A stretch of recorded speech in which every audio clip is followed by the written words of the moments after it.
all to another level. Talking about the we came to manage money. The great resignation it's showing is that people are no longer willing to put up. Yes. Today, I am really, really excited to have in this podcast Michael Sørensen, who is the co-founder at Sørensen. And Sørensen is an employee advocacy platform. Hi, Michael. Welcome to the Meaningful Work, Meaningful Life podcast. Bonjour, Francine. I'll stay in your local language here. Bonjour. On continue en français? Un peu. Let's stick to the English. Let's stick to the English one. That's probably better for our listeners. Yeah, my Dutch, is not going to be that fluent anyway. So, Danish. Yeah, my Danish, exactly. No, Copenhagen, exactly. It's not in Amsterdam. No, definitely not. Yeah, not really. Definitely not. Yes. So, Michael, welcome to the Work Meaningful Life podcast. Well, for those who don't know you, and I suppose that there may be a few of them out there, tell us in your own words who you are and what you do. Well, definitely my mom is going to listen in on this one. So we got one person knowing me. So, but always good to have mom listening. Oh yes, the best critic. No, I'm Michael Sørensen. You can pronounce it in a lot of ways. Us in the Nordics, we have funny names. So as you mentioned, I'm the co-founder of Sørensen, which is an employee advocacy platform. We founded the company 8 years ago. And as everyone working with employee advocacy, also as customers looking into employee advocacy, the past 7-8 years has been the years where it has really taken pace.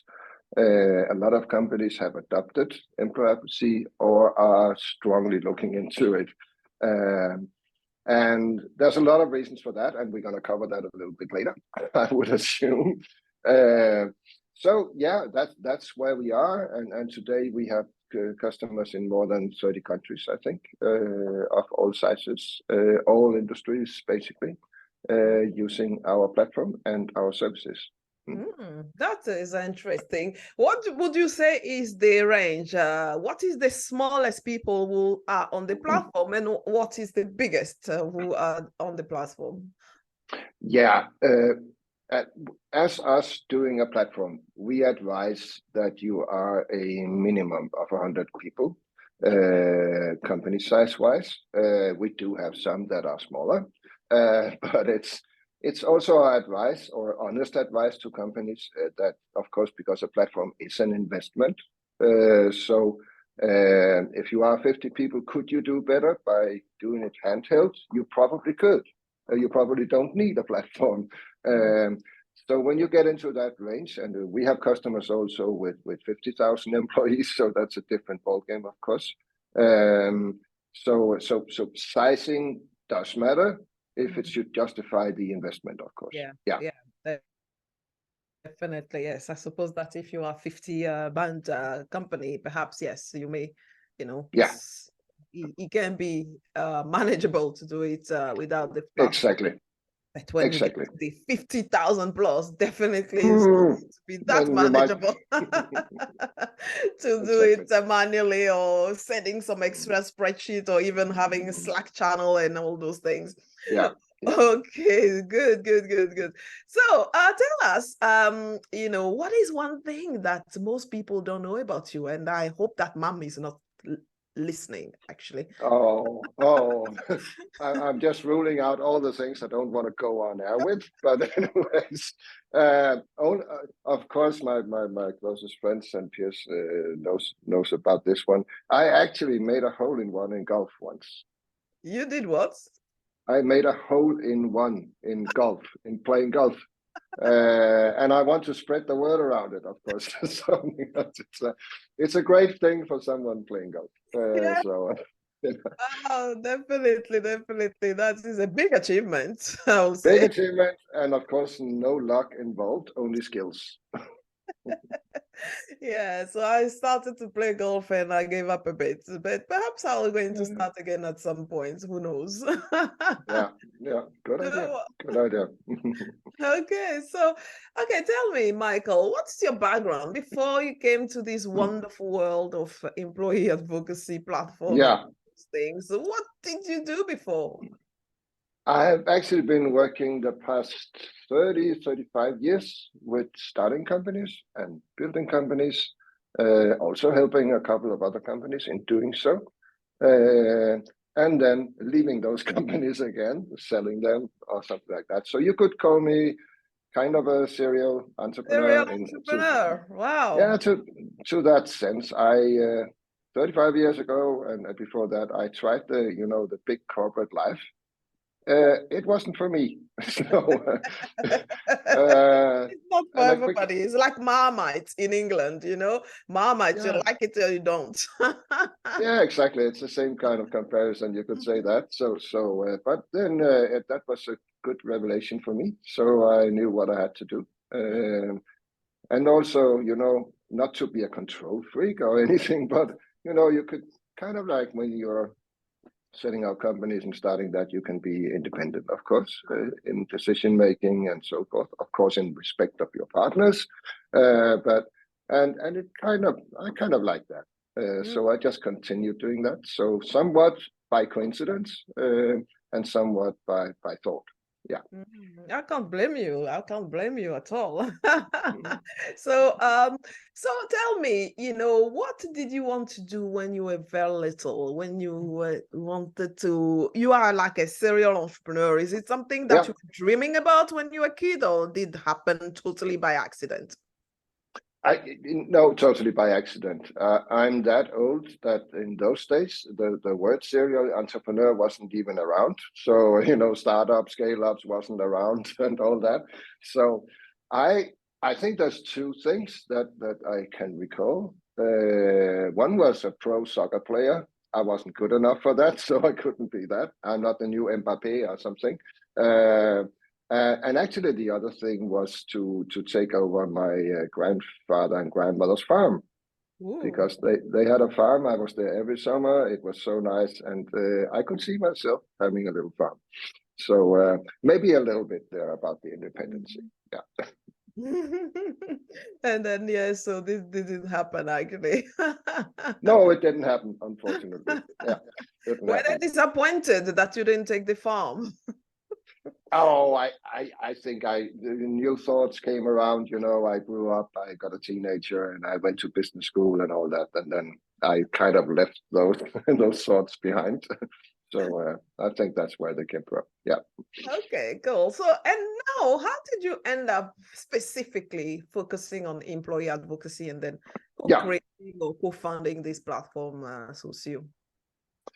It actually came from I would say a career long wondering. I was very quick to add an account to LinkedIn when almost when they started out many years ago. And in those days, LinkedIn was like showing off your CV a little bit. It was not really the platform it is today. Yeah. So, but accordingly, when I joined these different companies or started companies, I more and more saw that how could you take advantage of all those business opportunities and also marketing, branding opportunities, recruitment opportunities on LinkedIn in a smart way. And until 5, 6, 7 years ago, you could do that either by paid or paying ads on LinkedIn, or you could post something on your company page and hope and pray that somebody saw it. And of course, a lot of companies are doing that today. Then I went through the time where from marketing, social media, and so forth, there was a very big, that was probably 8, 9, 10 years ago, people were not focusing on building communities on social media, but only focusing on, customer communities for companies at least. and some very big communities were built, and that's actually where, you know, the concept of a follower was made, that you could follow a company. But then it kind of puzzled me that, okay, we are very good at building communities with customers from social media, which makes sense. We are very good at making content, catchy content and all that, all the formats flowing in videos and what, you know, memes and so forth. But how come we have forgotten to build a community for our employees on social media? How come all businesses have forgotten about that? They are the closest to your business. They are the ones carrying your brand all the time. They are the ones that hopefully are very happy at working at your company. So why don't we offer them a community opportunity? So that's actually where the thought stemmed from. And then, of course, I went to Google and found out that other people have had that idea before and were already at it, creating Yes, suddenly you always find out the idea you think was unique. 10,000 people are doing that already. It's not. I would still say there were a limited number of competitors back then. And that's also why I said, hey, why not? Let's try and build something. So I called a couple of friends, one that could code and one that were very good at also building companies, say, hey, should we try and look into this? And then I, you know, before we even had a product, I went out and sold it to 3 customers just by showing them some PowerPoints. This is what we want to do. Very, very small MVPs on PowerPoint. Yeah, it was the smallest MVP you would ever know. And I even forced myself not only go to, you know, friends or connections. I also went totally canvas on companies I never done business with before or spoken with before. It was kind of a test, of course, also to see what would people say about this. And what was their reaction when you showed them, especially the one that you didn't know at all? Yeah, I sold the first meeting I had with them. I sold it. She was a marketing director, and she said, Michael, I want to buy this. When can you deliver? Because what made them buy into that? Because that's new, and what pleased them? Do you remember? Yeah, I do. It was a very large IT consultancy company, and she was very foresighted, and she said, hey, there's a lot of IT consultancy companies around, but they never market their consultants. You know, thought leadership, corporate influencing. So she said, this is a brilliant way of marketing our great experts, great consultants, and so forth, more than the brand. Especially because when you buy from knowledge-driven companies, you buy people, right? And their brains and what they can do, their expertise and so forth. So that was actually what triggered her the most. And then, of course, also the amplification opportunity.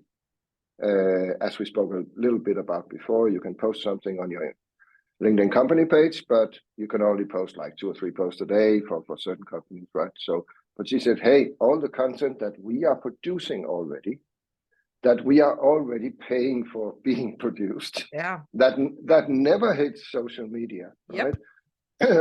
That can now hit social media because employees can take it to their networks on social media. And that is actually a thing also today. If I look at all the customers I meet, both in pitches and all that, I always touch upon this subject. And I don't have the exact numbers for it, but I think I'm quite right in saying that 90% of the content produced in an average company today never hits social media. Exactly. And that's really a pity, because also if you look back as a company and say, okay, all of that content, let's say 100 pieces of content or 1,000 pieces of content, what's actually the cost of producing that content? And what's the ROI on all that content? Because it's kind of like a lot of marketing, so many people, including myself, we are chasing this new content all the time. But we don't sometimes stop and say, hey, what's actually the cost of this? And what's the ROI of this? So that's a big argument today. And a lot of our customers actually buy into this argument and say, hey, you're totally right, because we have, let's say, a company with 2,000 people. They, if you look at their website, they have thousands of pieces of content that could be utilized. Yeah. For employers. Yeah. That is fascinating. Yes, what you say, and starting with this MVP on PowerPoint to building a platform that you have people around 30 countries. You say serving people in 30 countries. So and then you can see now how actually employee advocacy. You actually, I think, is on your post on your feed that I saw last time. LinkedIn recognizing employee advocacy as one of the key marketing tools among B2B now, right? Yeah, and even better, they actually, there was a report, you're correct, in the LinkedIn post I did, that they make this yearly questionnaire for a lot of CMOs, I think 2,000 CMOs globally. And what they found out there, that's actually for the first time, employer advocacy is considered a metric for your brand health. And that is quite a big word, revolutionizing, because if it's a big metric for your brand health, then it should really, for many companies, be something that you want to look into. Because that is from the perception of 2,000 CMOs in all kinds of industries, countries. So there's some brain trust behind this, of course, or some experiences, I would say. But from my experience, and when I talk to people also about employee advocacy, you can see two kind of people, actually, two kind of categories of companies. So some who get it quickly, as hopefully luckily your woman that when you even show VP, and other people who don't really get that idea that their employee can become their best brand ambassador.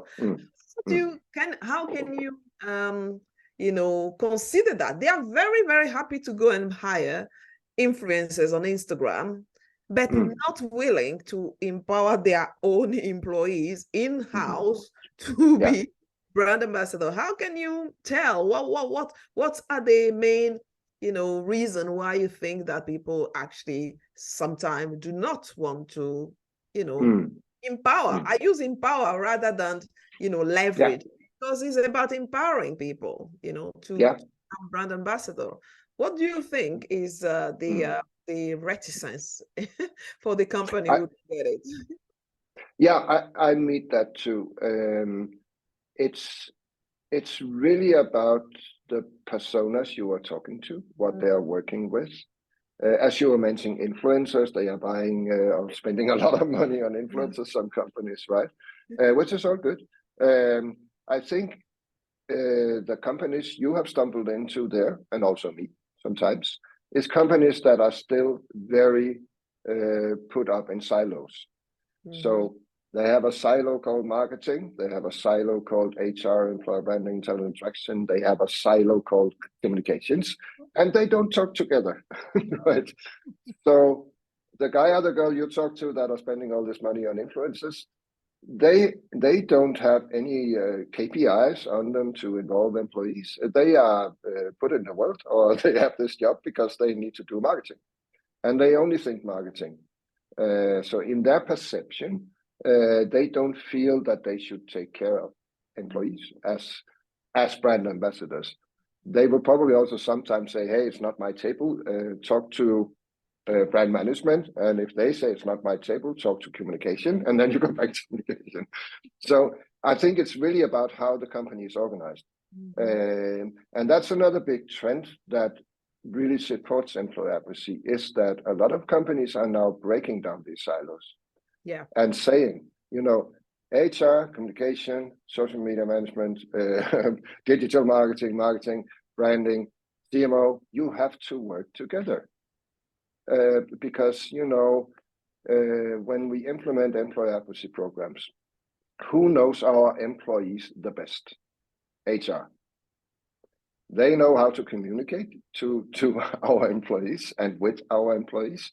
Who knows branding best? Marketing, so me branding. So why not work together? And that's also what I see with very successful employee advocacy programs. They have all stakeholders from these different units represented in the employee advocacy program. And that's the key to success for many companies.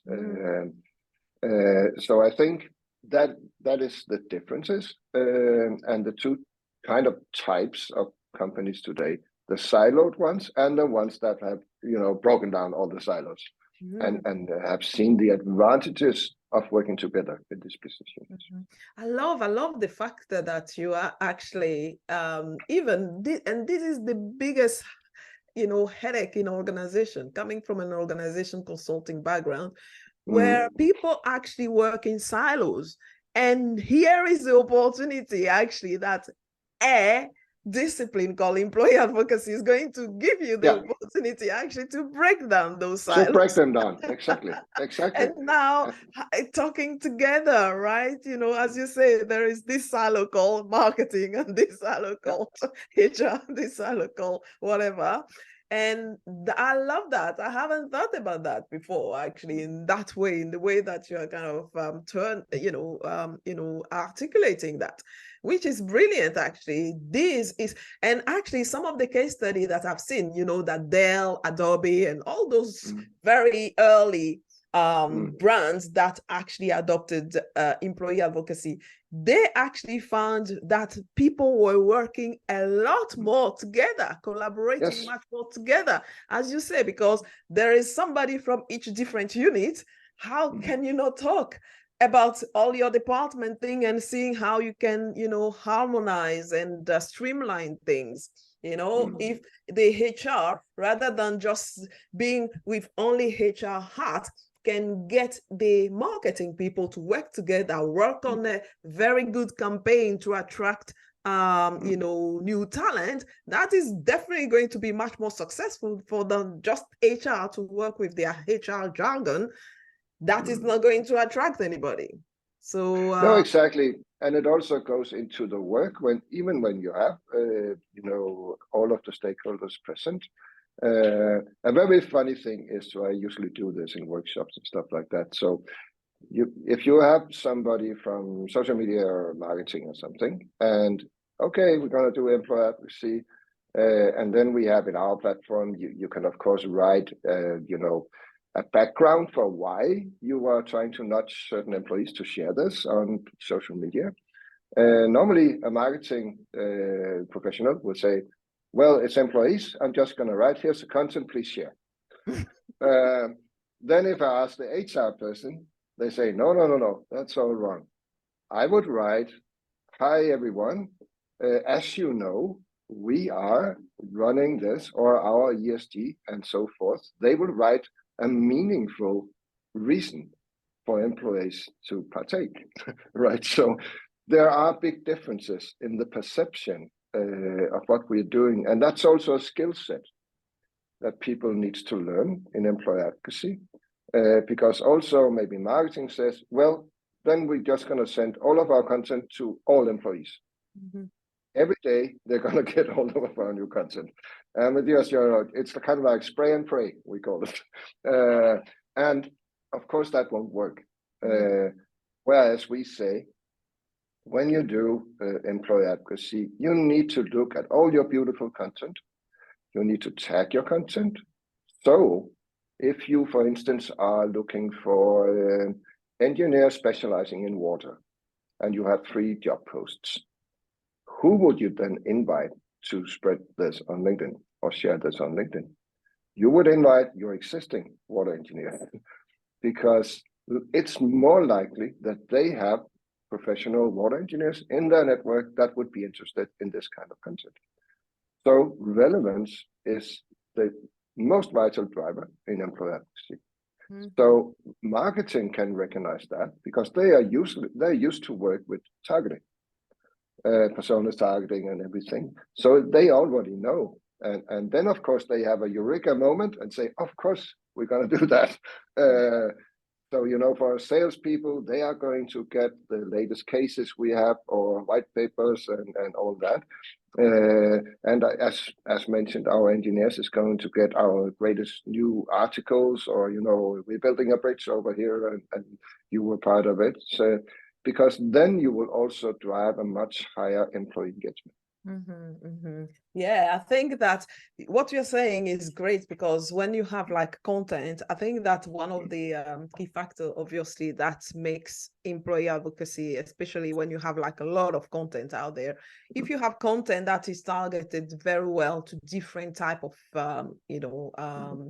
role, that is even better, because if I'm in marketing and then you send me some kind of technical description of a bridge to share, so what does that have to do with anything that I'm doing? So I'm not going to share this. My connection are not going to be interested. So obviously that's not. And what about the other aspect of the employee advocacy, where people themselves create their own content, like a day in life of, how do you facilitate that aspect of other people themselves creating their own content? We love it, of course. I love it. It's UGC, or user-generated content. Everybody loves that. When it comes into perspective of employee advocacy, and do get me right here, we are not focusing on those people. Why are we not focusing on those employees? Because they are lit by the holy fire. They are going to do it anyways. Whatever you say to them, they love social media. They know how to do it and everything. And we have to remember that those employees, even though they are great asset, they only represent between 1% to 5% of our employees. They are the ones that are positively always liking our stuff on LinkedIn. They are posting themselves and all that. So it's beautiful and it can be cultivated. But when starting out with an employee advocacy program, if you haven't had anything before, what you should focus on is all the silent employees that are not doing anything today. Because can you move them up on the learning curve? That's the positive effects of employee advocacy, at least for the first year or for the first 2 years. So again, I'm speaking with my customers a lot about, you have to respect the learning curve of employees. You have to applaud someone that is just sharing your content without anything else, and user-generated content equally, and you have to value it equally. It's very important that you do that, because otherwise you can also, if you only focus on UGC or user-generated content coming from a small amount of employees, then you could be sitting in a 1,000-employee company where it's actually 50 people that are doing your branding on behalf of the company. And nobody wants to sit in that situation. So you have to look at it a bit like that. And again, all the love in the world for the ones that are doing their own posts. And you can facilitate that, you can nurture it, you can enhance that group of employees.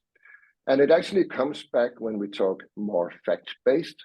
For instance, LinkedIn, latest 2 reports, I think, are stating that it's actually only 1% of LinkedIn's 938 million users that are doing their own content. Yes, I know that too. Yes, exactly. Yeah. Yes. Yes, exactly. And like you, I don't know if you are also I was part of the first million of LinkedIn. And it is very, back in 2003 or something. But now, it's amazing to see 900 million of users. And as you say, yes, very teeny tiny, this 1%. Sometimes you think that there's so many people generate content, but it's only 1% actually. It's a great, I see it as a great opportunity. It's not a problem, it's an opportunity. So the better you are at doing corporate-wide, everyone is enabled with employee advocacy in your organization, the closer you are at releasing those opportunities. And if you're still sitting and haven't broken down the silos, haven't started yet, and so forth, the further you are away from not releasing those opportunities for your company. And you could break that down, and then the competition will take over those opportunities. But that's a scare scenario, so we're not going to do that. Yeah.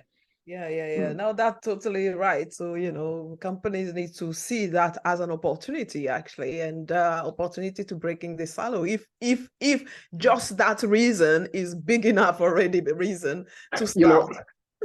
The end goal of employer advocacy, and I will not take credit for this, but one of my great customers, a large enterprise, I had the pleasure of her participating in one of our webinars.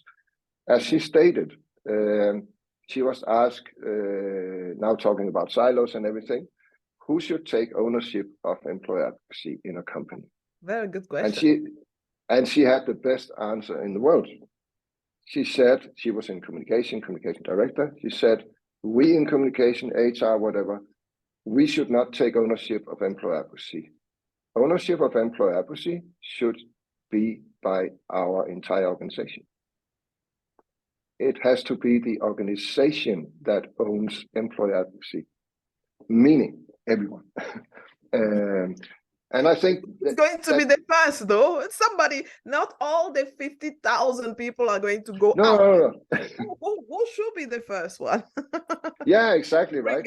But I think it really makes sense that should actually be the end goal, because if you can manage to get the entire organization own this, then it's self-driven, and it's a culture thing as well. Yeah. So you actually match the culture with doing it. Yeah. Definitely, it's the culture. Is how we do things here. It has to be part of how we do things here. Definitely part of the culture. So I was going to ask you, Michael, what is the prerequisite? You said earlier, so I can just make a bridge between that actually is best for companies to have, first of all, content that they can drive, and then obviously if other people are generating content, that is going to be added to the top. So in general, what will be a prerequisite for a successful employee advocacy implementation in any organization? I think we touched upon it a little bit, that at least 2 of the business units we mentioned, communication, HR, and so forth, needs to acknowledge they have to work together on employer advocacy. That's one of the prerequisites. Of course, we on the selling side, we try to positively promote that when talking to customers. So many times we have the first meeting with communication or marketing or HR alone, and then we actually put it to them, say, hey, successful employer advocacy is about you working together with your peers in those business units. Should we take a second meeting with everyone present that would be interested in this? So that, I think that is the major prerequisite. Management backup, of course, also. Doesn't necessarily have to be from C-level, depends on the size of the organization. It could also be on function level, of course, the communication director and so forth. Content. Don't think about content because you're already doing content in most companies. So you don't have to make special content. So that is not a prerequisite. We have kind of like a mantra, say, hey, leverage what you already have, because you already have content. You hopefully have employees, and you are already having your corporate social media channels in place. And 90% of your employees, maybe except of blue collars, are already on LinkedIn. So you have everything in place. So you don't have to think about the practical prerequisites of doing that. Then the final thing as a prerequisite is, of course, as you were mentioning, culture. But again, that's a difficult question, because who measures culture today? It's not every company we stumble into, right? So we have a sense of that our employees are happy working for us. And of course, you can start looking into retention rates and hiring rates compared to competitors and see how popular are we in essence. But again, that's actually what employer advocacy can also do for you. Because let's say we do this and find out that none of our employees actually wants to share our content. Will that bring us value? And I would claim it will bring you the best value you had for the past 50 years, because then you actually know that there's no ownership of your company amongst your employees, and you would at least have a chance of doing something about it. Mhm. So it's also a litmus test, Yeah. both to your branding, your content, your culture, your ability to create employee engagement. And of course, it can be a bit daunting, a bit frightening, some to say. But again, it's worth the risk, I Mhm. would advise. Yeah, yeah. So what would you say is the best incentives that you've seen out there for people, to make sure that this is something that's, first of all, is adopted and then also sustained in the in time. Yeah. I, for one, has an opinion about when we talk about incentives.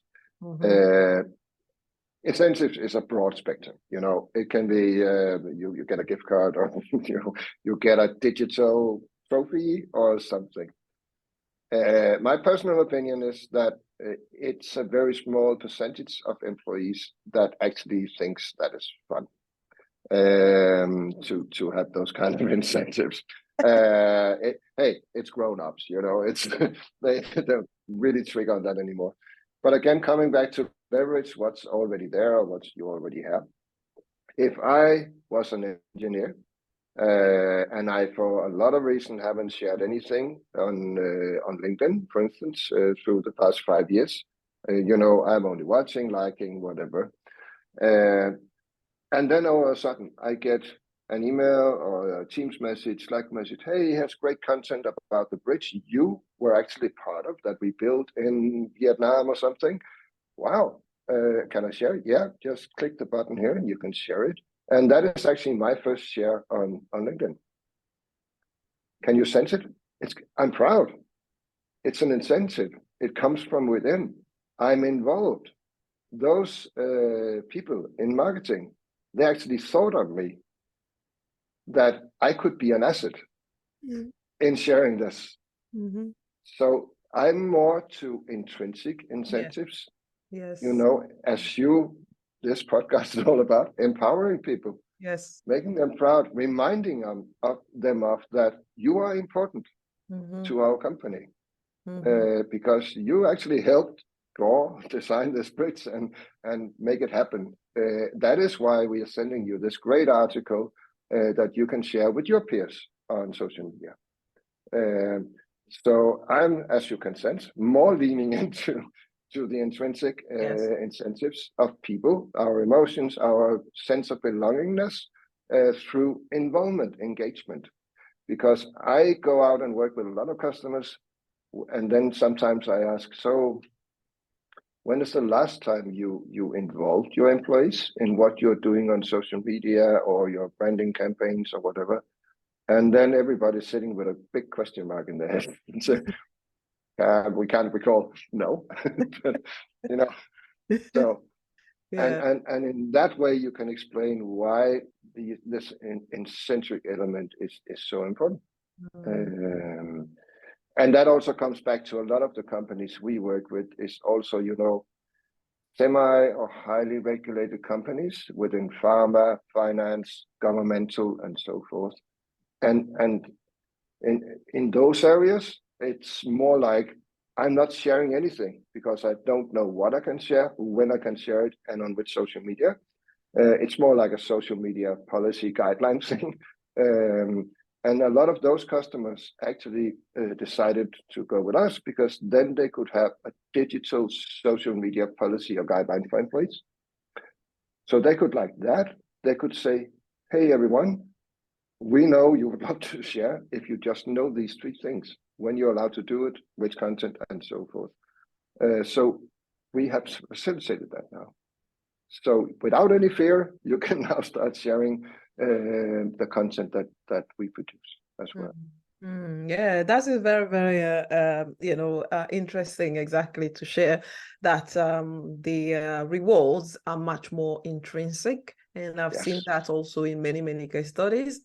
That Mhm. the reward, the one that extrinsic, or like you have like a small prize or stuff like that, it can come a little bit on in that, but it shouldn't be the bigger part of the incentive. The incentive have to be people are proud, they are really engaged in the culture, building something, collaborating with their colleagues, and sharing great best practice between each other, rather than those yes, I'll share, do I get the bonus type of thing. Yeah, exactly. And also, it's in employee advocacy terms, it's measuring for more hard incentives. It's really difficult because we all have different networks on social media. Some of the employees might only have 300 connections on LinkedIn. I have 15,000. So already there, it's unfair. It's an unfair competition if you only use those metrics to decide who gets the incentive, right? Yes. So it's really, really hard. And also incentives and so forth can in many cases be used to game the system. Yeah. Oh my gosh, yes. Yeah. And we don't want to go down that route because No. that's not healthy. That's No, not healthy. yes, definitely. Yes. People know how to game the system and get even buying followers. Even some people are buying followers. Now, I really haven't, this is another discussion. Yeah, that's another Why discussion. somebody want to buy some followers? I have Yeah. no clue. Just vanity metrics. Okay, so tell me, Michael, what is one of the best case study that you have for your employee advocacy so far, what you have done? Can you tell us one of your best case study, actually? Certainly can. My baby, my darling, is a big global engineering company called Rambo. About 17,000 employees. 17,000. 17,000, yeah. Yep. They've been our customers for the past 6-7 years, I think. And very long story short, they started out with a smaller, in their case, POC, including only one division with 300-400 people, I think, 3-5 months. And after that, they said, hey, bring it on. Let's have all employees on. And let's invite everyone, and so that we can give everyone the opportunity of participating. So that was done. And then they ran it for 3-4 years. And then two amazing people that I also had in for a webinar, and probably a lot of their amazing colleagues. They started 2 years ago, I think they started out in building a kind of, in their words, engineering superstructure on their employee advocacy program. So they, at that point, recognized, okay, now we have moved that many employees on the learning curve that we spoke about previously, that we now have a demand for a certain group of people that would like to learn more. How do I do my own content? How do I do videos? How can I express myself with the brand, and so forth and so forth. So, of course, them being a fantastic company, they said, let's grab this opportunity and facilitate it. So they created they even asked the employees, what would you like this program to be called? And a lot of questions or suggestions came in, and they ended up with calling it Blue Buzz. BUCC, you can find it on the hashtag on LinkedIn. Blue buzz, like blue and buzz, like blue, like color blue. Blue, yeah, and then BUCC, or the what's it called? Yeah. Double, okay. Blue Okay. buzz. Blue buzz. Okay. Check that. Hashtag before it. And then you can see a lot of things about it. And actually, also what they did then was they started recruiting employees from Rambo for this program that would like to take part. And the cool thing about it is that they did it publicly on LinkedIn. So they actually wrote posts. Hi, Rambo colleague, do you want to join? We do the blue bus and everything. And then it could go to landing page, sign up and everything. But that showed the rest of the world, what a company. They are recruiting their ambassadors on LinkedIn directly. I think they also did something internally, but anyways, it's still cool. And of course, they have made a great program. And then I think the participants there, once a month, there's a webinar where people can learn new things, and they take individual talks. And within those 2 years here, and it's just on the top of my mind, so the numbers here, I think they recruited almost 800 employees in this superstructure, with a huge success. But bear in mind, they still have the 16,000 other employees that are all good, just sharing quietly and doing so. I don't want to be forced into positioning myself and so forth. Yes. But so that is 800 very strong advocates, actually, ambassadors. Doing user-generated content essentially, and liking it and thriving in it and so forth, and positioning themselves. And that is really a very cool setup for company like that. And what's the company name again? Rambo? How do you spell it? RAMBOLL. LL. Yes. Rambo. Okay, cool. Yeah. Okay. Wonderful. And then what is your worst case study of your CV? Oh, Now I can't reveal. You painted us very big, great success. What is your most miserable, example? And honestly, of course, there has been some.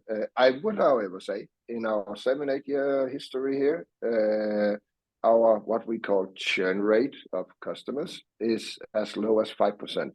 So, which is really, really, really low. So essentially 95% continues with the programs.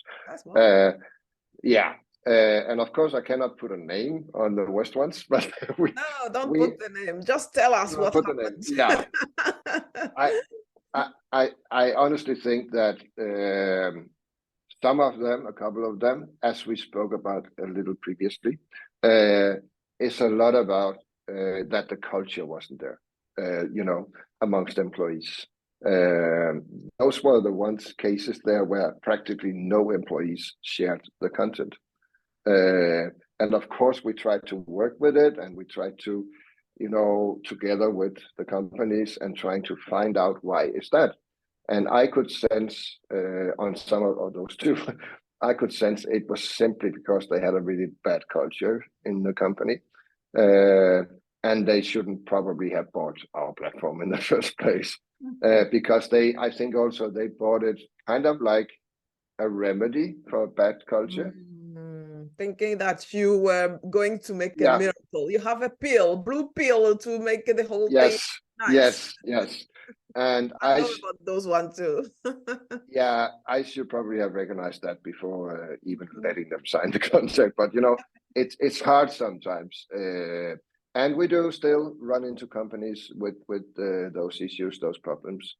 We have though had one of them actually came back, and we had a sound talk, and they said, we have been doing a lot of other things to turn the culture around. We would like to try this again, and with good results.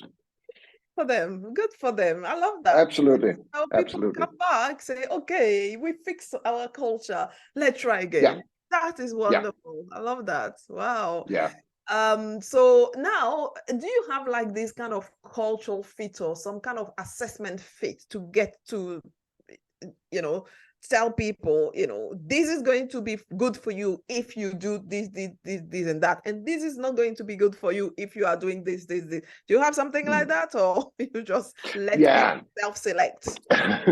I think we base it a lot on when we our platform is one thing, because that's a platform of metrics, distribution, all that stuff, all good, but besides that, we also offer, consultancy, guidance, help. So we always do all of our customers of course, we have some fixed things, framework, but we do them or talk to them individually. Deciding what are your KPIs, where do you want to go, what's your success criteria, and which is kind of like the most interesting question around employer advocacy, the success criteria, because there are so many different success criteria. Some companies are only focusing, which I think is very, very good, on employee engagement. They say, Michael, all good. The earned media value, the clicks, the business and everything, we love it, but that's a side effect. As long as we can see that 60, 70, 80% of our employees are engaging themselves in the employer advocacy program, we are happy. And I think that's a very clever statement, because without that, you will not get the other stuff. That's true. Right? So, and you will not enforce the culture, empower people and all that.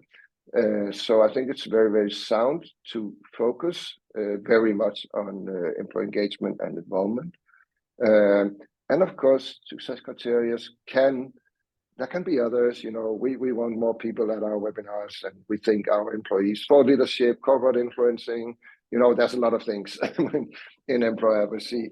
We have 100 vacancies we need to fill, and employee referrals and so forth.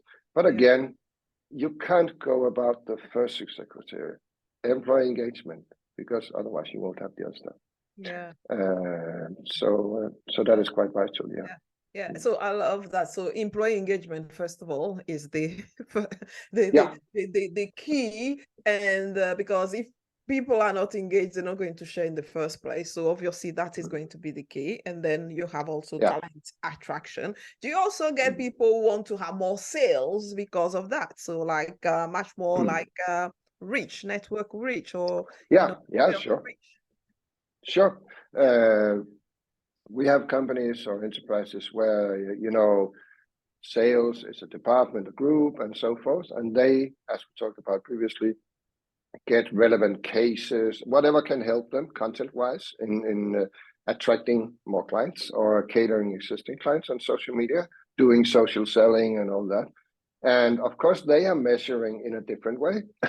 They are more looking into how many conversions do we get, do we get new leads, clients to the table, and how does it affect me as a salesman in that company? Do I get more connections on LinkedIn to speak to and to promote my services to?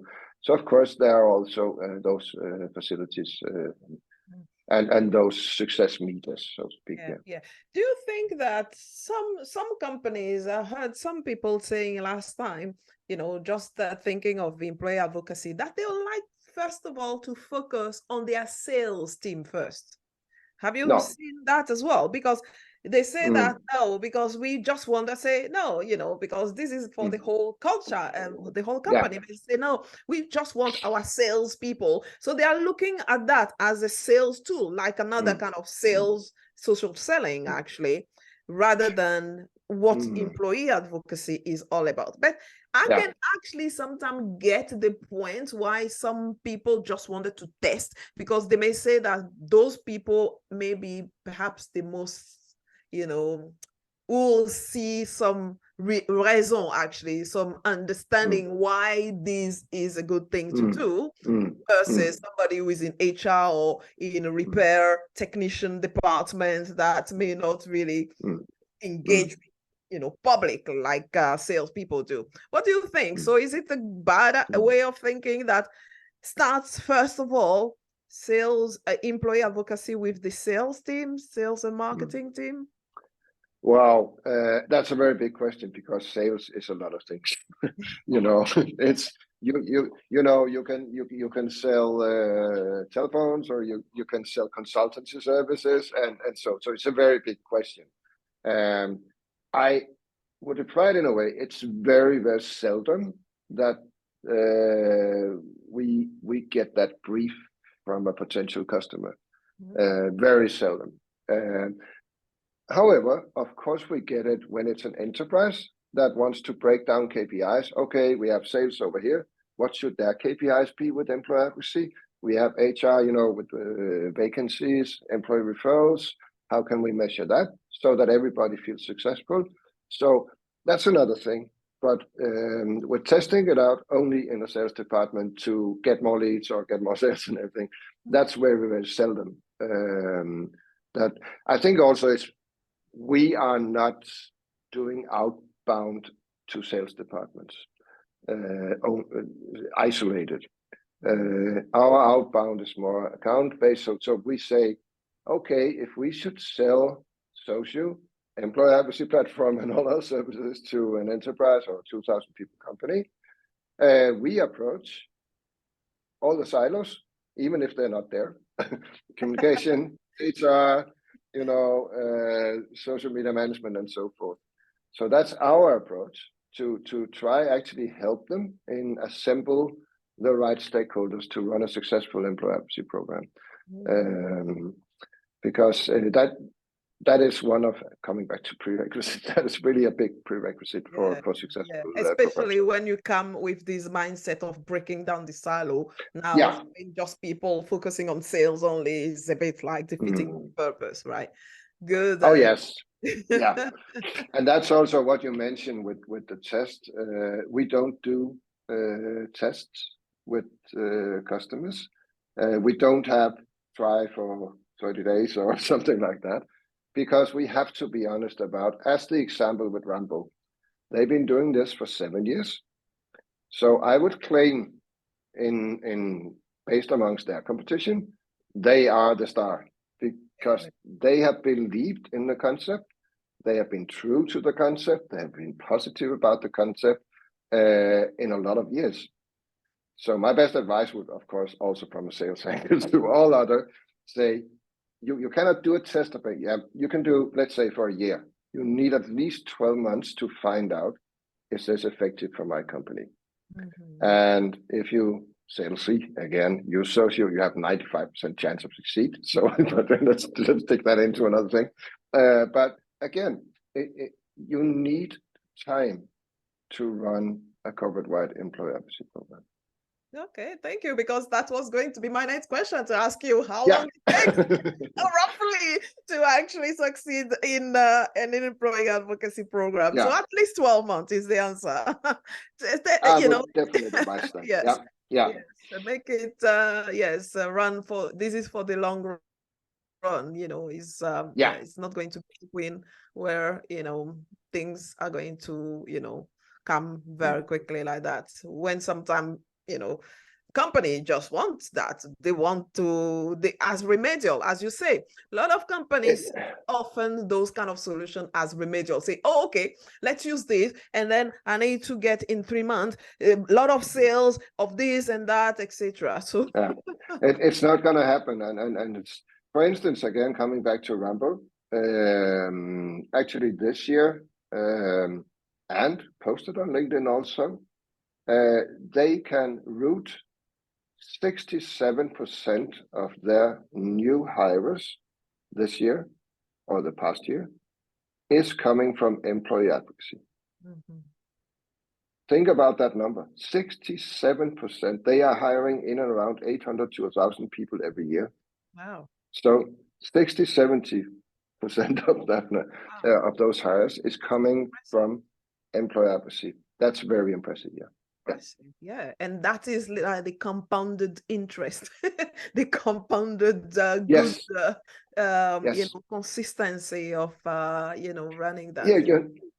Social media for either candidates actively seeking for a job today or candidates passively seeking for the grass might be greener the other place. So all that the first thing they do, all research says that they check out social media, they check out the company on social media, they check out if they know someone within that company, do they have some peers they can ask and all that. It's the #1 destination for either passive or active candidates looking for a new career, and essentially also for graduates and talents and so forth. Definitely, definitely. This is what I was explaining to one guy last time, where he was saying, yeah, what will be some of the benefits of managers, for example, to be on social media? Say, really, if somebody wants to join your team, if you are active on social media and they see you, they see, they can learn a little bit more about you and see you as somebody they want to work with, that is much more that is positive, actually, to attract talent that way. Because if they don't know who you are, they might not know who. But if they love what you do, they say, "Oh wow, I'd love to go and work with this person." Actually, so that's actually when you're talking about managers and all that. I actually coming back from the question of what's the prerequisites and so forth, and people are worried about management. I always advise them, well, why don't you do the 3-minute C-level test? And then they, of course, say, what's that, Michael? You go to your CEO and you take your computer and you show him the latest post you've done on your LinkedIn company page. And then you tell him, hi, Carl or Linda, whatever his or her name is. Would you like to share this on your LinkedIn profile? 99.9% of them will say, yes, of course. All right, please do so. They share it. And then you say, that's cool. Why did you do that? And then they say, well, then people can see our latest post on LinkedIn and maybe they can click on it. And I know all that, they say. And then the third point, you say, would you like for all our employees to do that as well? Yes, of course. End of story. So that's the C-level test, right? Okay. What if they see guy doesn't share? So if he doesn't want to share it, and then he say, no, certainly not. I don't want any employee to be sharing anything. They should be doing their work rather than just playing on social media. Then you should wait. Then you should wait with employee advocacy until you have a new CEO, I would say. But again, I think a lot of us or people, sitting in communication and all that, they have kind of like a thought set that our C-level colleagues, as I usually call them, the CEO, the CRO, the CMO, all the Cs, that they are somewhat opposed to employees being active on LinkedIn. And all the ones I've talked to, I haven't met one yet in the past 8 years that were opposed to it. So it might come from the head of the employees themselves, who just assume that they are managers and they see people are going to say no, actually. So it may come from there. That is very interesting, actually. So, sometimes I've seen that happen, actually, and then talking to C-level in other circumstances. And the most I've met, they are very positive, and they think, hey, I'm the CEO or the CMO, whatever, of this great brand. Of course, I want to show people around me where I work and our great projects and our vacancies and all that. Why shouldn't I? Otherwise, I shouldn't be sitting in this chair on C-level. That would be stupid. Then we have to talk to the board, right? That makes sense, actually. So there may be perhaps some layers in between that blocks it, then in this case, because sometimes people underneath, they kind of refrain to do anything because they are afraid that, this is not going to be perceived well. So I think perhaps there is a layer in the middle that is the blockage that needs to be talked about. Definitely there are. Yeah. Just on that note, so what would you say to people who just don't get these concepts of employee advocacy? Why should they do it? Briefly. Your time starts now. No, very briefly. And I start to do tack. Yeah. They can't. I would move totally away from the word employee advocacy and actually go back to explaining what is this about. I would probably say, you have 1,000 employees, right? They're all on LinkedIn, or at least 90% of them are. Would you like for them to share your company content? Just give me 3 yeses on that, back to the C-level test. And then they understand it. It's because you put a concept that for some are unfamiliar, expecting them, that goes on with a lot of people, expecting them to know everything about that because they are in a certain position. And that can be frightening for a lot of people. You get my point? So yes, I get it. I get it. that, Yes. that's normally the reflections I get. So if I put it in another way, Yeah. then people comes up with an entirely different answer. Okay. Because for some, an employee advocacy program can sound as a managed level or whatever, very expensive. Mm-hmm. If you instead phrase it like, we would love for all our employees to be engaged in our brand and what we do on social media, and hey, they're already there, we already have the content, should we do something about them sharing it? That doesn't sound expensive. Yes, that's That true. sounds like a good thing to do, right? So, Feasible and desirable. Yes. yeah, exactly. Okay, so that's good. So, then, how can people start? Let's say that, okay, people say, okay, this is a good idea. Where should they start now? Okay, now they say, okay, yeah, okay, yes, of course. Yeah, let's go. So, how should we do it now? What's Yeah, the I think we of course have. do what? Yeah, we of course have our framework where we essentially hand over all of our experiences to that certain company with a lot of other customers that we've been working with. So why not piggyback on the successes, as we used to say them? So you can do it like this and that, and of course there are some keystones here. You have to get training, understanding of employee advocacy. We will see to that. Your employees have to be introduced. What's going on? What can you do? Why are we doing it? And you can ask questions as well on this. So those are actually very, very important things to do. All the other stuff, the platform can take care of that. So no worries, it will do that. But of course, all the things that plays around with people and how they interact and what they can do, what are the limitations, what's the purpose, and all that has to be explained and distributed as knowledge to employees, which again is the most important factor here.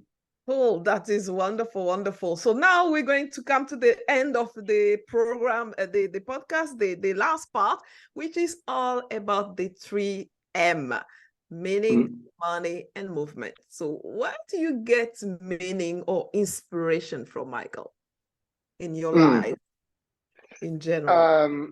It's a great question and lovely that we can do stuff like this, but because how many times are you asking yourself that question? Every day when you are brushing your teeth. Yeah. Probably have to do it more frequently. That's true.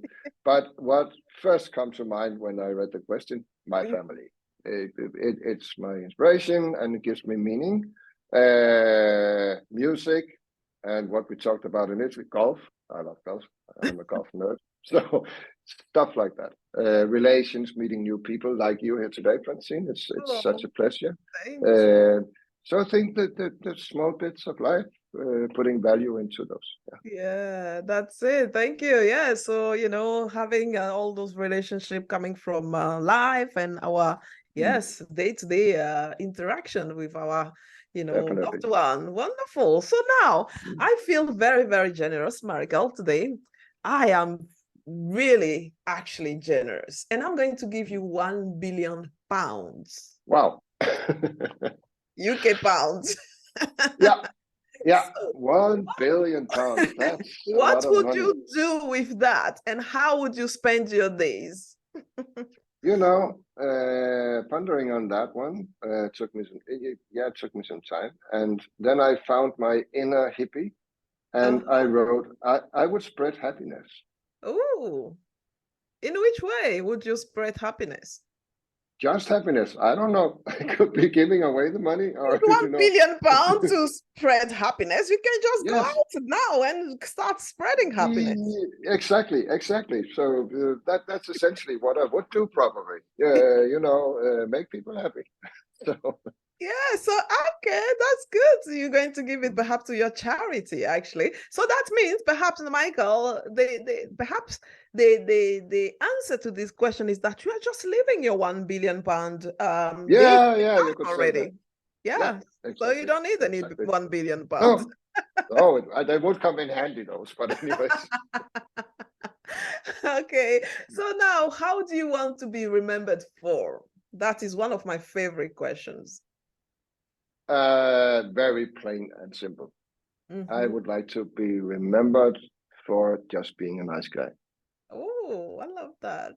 That is Yep, nice. Not that's complicated, it. simple. That's enough for me. If I'm considered a nice guy, I'm good. That is wonderful. I'm sure you're living your legacy already as Thank being you. known as an Likewise. Okay, and now how can people reach you and learn more about you and your work, Michael?